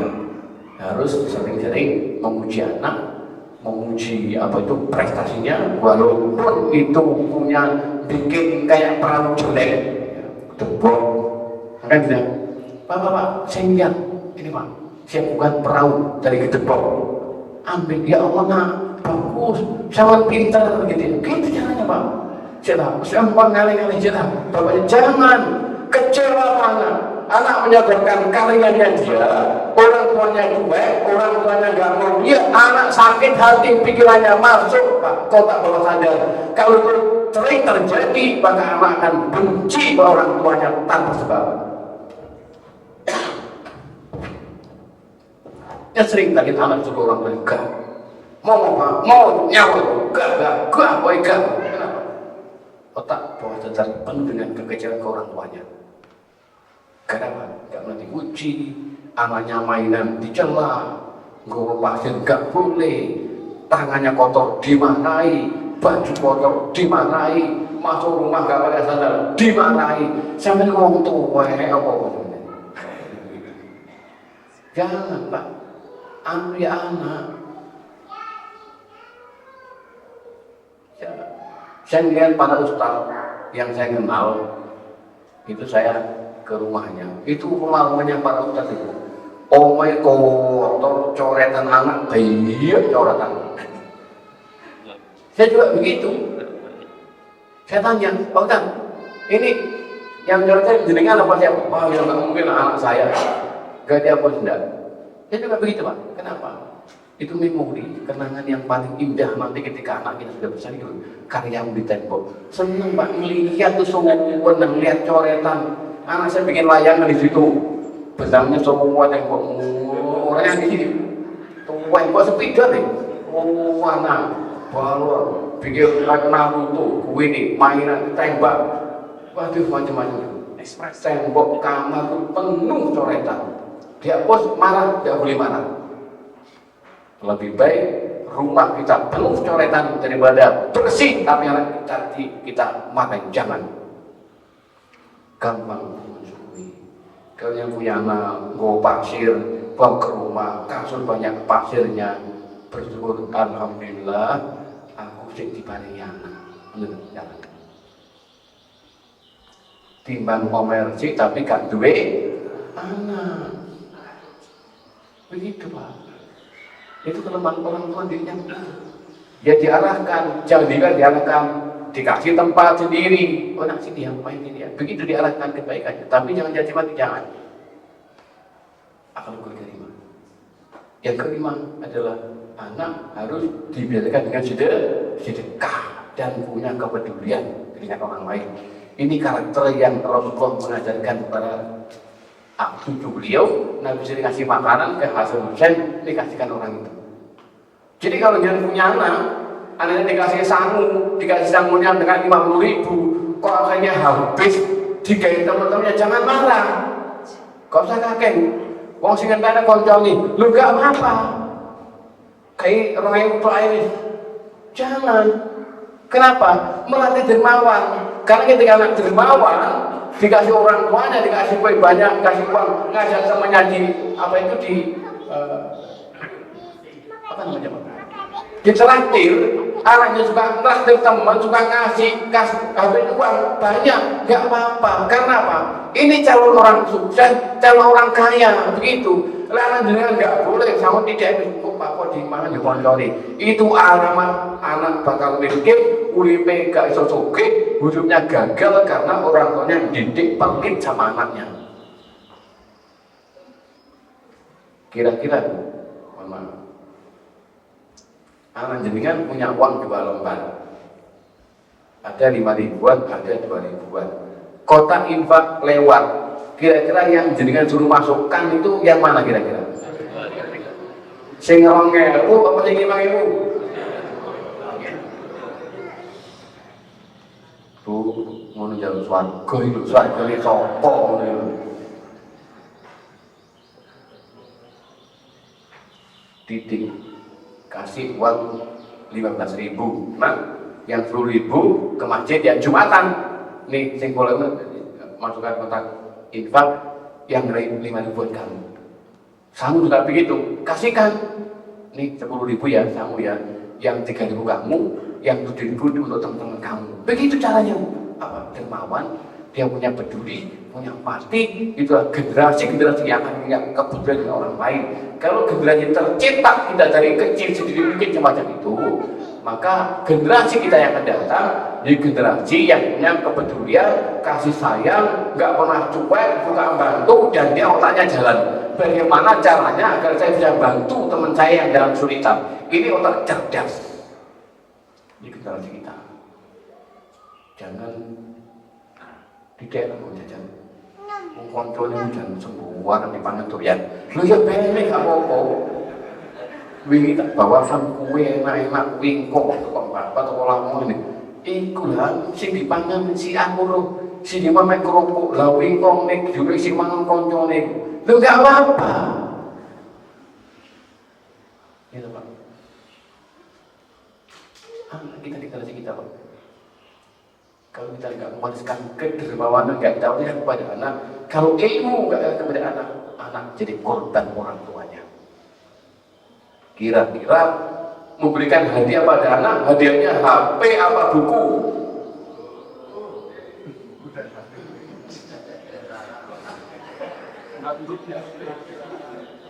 Coba Pak, berikan buku Pak.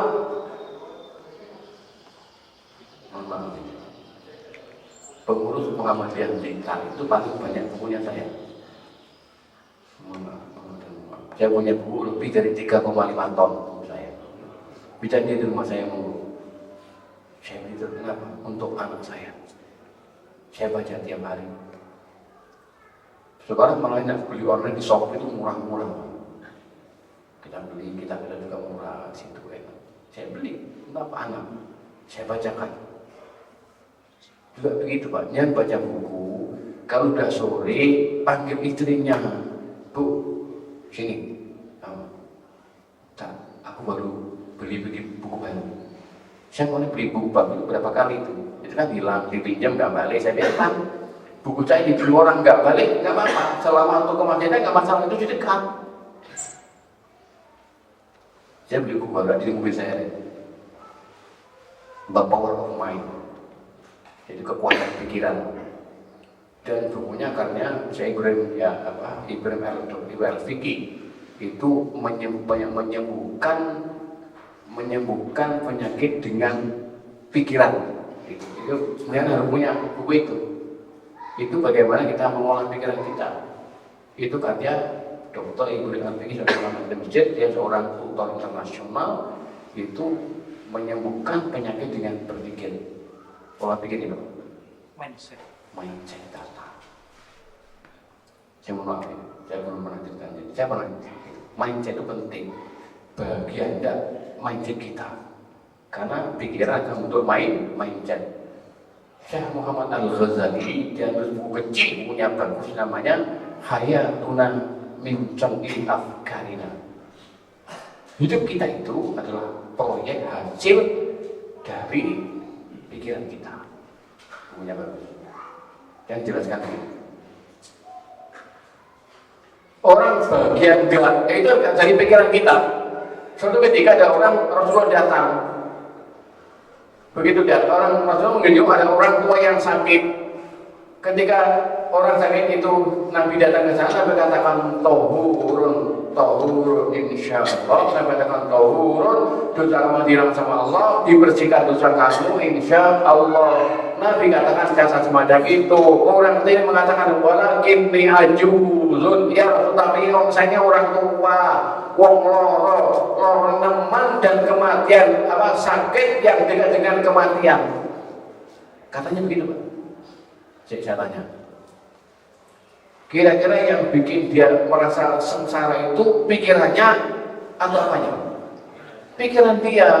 Kalau pikiran dia menerima sabdanya Rasulullah dengan alhamdulillah ya Rasulullah, aku sakit, Allah hilang dosa saya, Allah kesalahan saya, nanti saya mati bersih dari dosa, jadi apa bahagia. Tapi orang ini nggak begitu, enggak, dia harus pakai tua loro kunoman, loro yang akan mengantarkan kepada kematian. Loro itu susah, loro banget saya. Bahagia enggak? Dari mana enggak bahagia? Hasil pikirannya sendiri. Saya kehilangan handmade, telepon maaf, jadi baru tak pakai belum lama, dipinjam orang nggak balik. Setrika. Iya. Mobil saya pernah hilang, dititip sama orang. Banyak. Susah. Bahagia nggak terjadi. Saya katakan sih, banyak. Nggak apa-apa. Ketika hilang itu saya berikan bersyukur, alhamdulillah Allah selamatkan aku dari mungkin kalau tak pakai akan kecelakaan yang menyebabkan mungkin saya mati, mungkin saya gagal otak, mungkin tulang saya patah. Allah selamatkan, Allah ambil. Atau mungkin dipakai anak saya, ada jambret orang nggak baik, nanti didorong jatuh, motornya diambil, anak saya sakit, cacat. Oke, jangan salah, jaga aja. Malah ada orang teman kami yang kehilangan 2,8 M. Orang malam belakang gini kami, saya dipanggil, tak ceritain jenengan, kejadian jenengan sebagai apa? Bagaimana cara kita menata manja jadi orang yang happy? Pernah tak ceritakan di mana Ruli Islam? Ustaz kapan ke malam? Sabtu insya Allah. Tetap rumah ini. Saya ingin konsultasi baik. Tapi saya bisa jam 10 karena habis dulu saya ada kegiatan, jam 1 ada kegiatan baik. Jam 2 saya datang ke rumah beliau, cerita dia kehilangan uang 2,8 M, 2 M itu uang tunai, yang 8 juta itu barang. Terus kenapa menjam saya? Apa saya suruh putar giling? Tak putar giling, akhirnya sing nipu nanti pikiran ibu bingung, balik duit datang ke rumahnya, balik duit apa begitu maunya. Kalau itu yang Anda inginkan, apa bedanya saya dengan dukun? Saya candain dia, saya tanya, saya tahu, Pak, mohon maaf, jadi kan undang saya begitu, kira-kira potongan gue mau pantas jadi dukun kok? Potongannya begitu. Oh, potongan gue lah jadi dukun ini pantas gitu loh ya Pak. Cuma saya canda sih. Jadi saya tanyakan pada yang perkara. Baik, saya tanyakan. Yang pertama, uang segitu menurut Anda itu banyak-banyak? Banyak betul. Banyak banget. Pikiran saya down, saya patah semangat, malu bis-bis saya. Sudah saya lelah. Kata dia.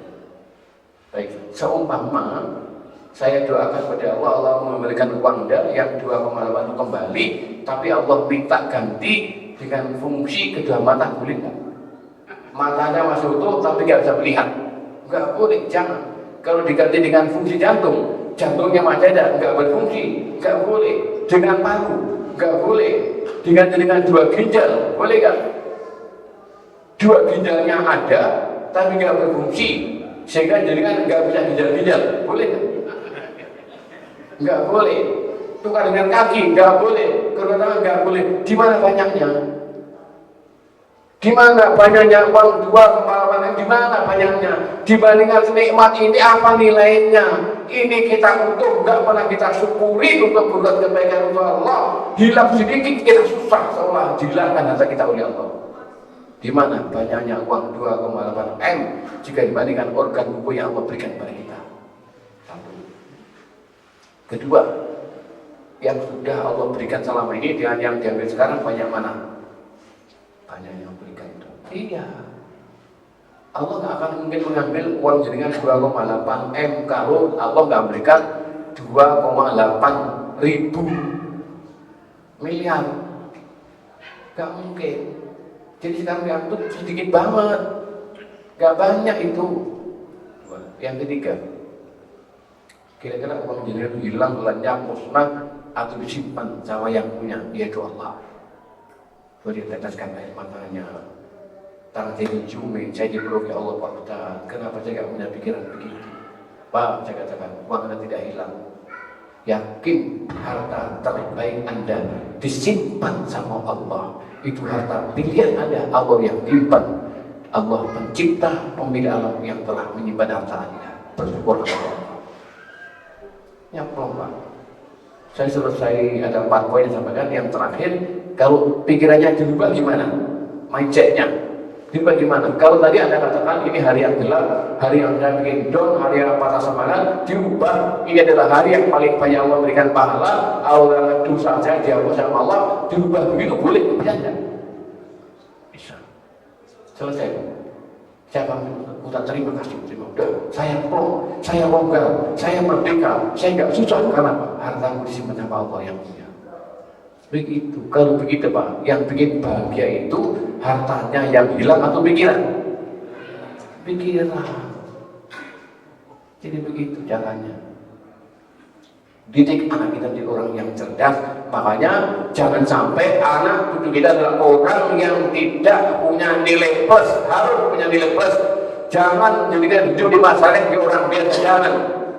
Jadilah jadikan orang yang punya kelebihan daripada yang lain. Untuk apa? Diberikan, disumbangkan kepada masyarakat, kepada agama. Kalau kita punya kelebihan pikiran cerdas, bantu anak yang tidak cerdas. Salurkan pikiran kita, ilmu kita, bantu dengan tenaga kita, bantu dengan macam-macam kita berikan. Itu namanya nilai plus agar kita punya generasi yang punya nilai lebih karena bapaknya pun punya nilai yang lebih. Nah begitu Pak, cara di generasi. Ojo mainnya ini itu kalau anak-anak gak tahu benerin, jangan istri gak tahu benerin, salah tok istrinya. Bapak Ibu yang Allah, sesukses apapun jenengan Pak itu karena istri yang di rumah. Kalau dia jadi seorang ceramah yang handal, yang terkenal di mana-mana, kalau dia jadi dosen yang handal, jadi pengusaha yang sukses, itu tidak lepas dari doa dan dukungan, kerelaan, kelembutan, ketabahan istri yang menunggu di rumah. Makanya Pak Ibu, yang kita ini kafe. Kalau ada orang suami kok pelit kalau bojone gak suka ngasih uang sama dia, nanti suami model semacam ini susah boleh duit. Kasih, walaupun nggak banyak, berikan. Kasih. Kalau ada seorang istri di rumah nggak jalan sama suaminya angkuh, suaminya sombong kan dia kaya, ingat ketika nggak hargai sama istrinya ke depan, usahanya akan bangkrut. Waktu setengah jam lagi. Saya kira begitu, Masjidullah, yang maaf jika ada kesalahan. Bapak Ibu, khususnya yang dari warga Muhammadiyah, jenengan harus menjadi kuda zebra. Kuda boleh, tapi yang tampilannya berbeda. Dari jauh nampak wong Muhammadiyah, wong sopan-sopan, api-api, lek mertu mesti nggo sesuatu yang sedekahkan. Begitu dari jauh kelihatan kuda, tapi zebra. Kelihatan, ya Pak?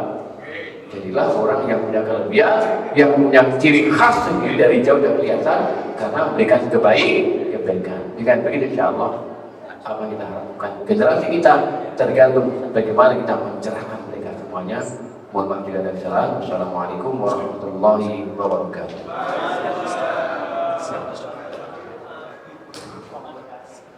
Lupa itu tongkat saja.